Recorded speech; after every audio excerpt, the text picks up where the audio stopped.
We asked Professor Cliff Nass, an expert on the interaction between human beings and computers, to give us just one tip, one takeaway that would allow us to create the best possible relationship. What would that one tip be? Turns out that flattery is incredibly underrated. So we had people work with a computer, and we told half of them, this computer has been built to, accurately assess you, et cetera, many years of research. And the other half, we said, look, we haven't written the assessment software yet. So we scribbled in any old comments. They had nothing to do with anything, but we just put anything in there. And then we had those comments either be positive or negative. And what we found was that people were just as positively affected by stuff they knew was flattery as by what they thought was sincere praise. They thought they were as good. They enjoyed the interaction as much. They thought the computer was just as intelligent, even though in one case it didn't even have evaluation software.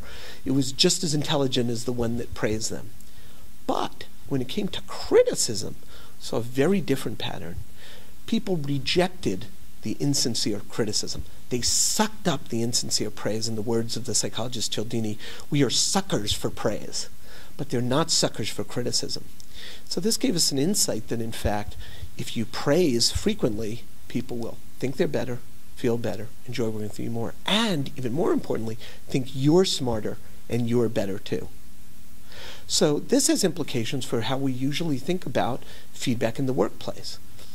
People not only tend to mention the negative and not mention the positive, but another thing that happens is when we start saying something negative about someone, they're like salted nuts. We can't stop eating them.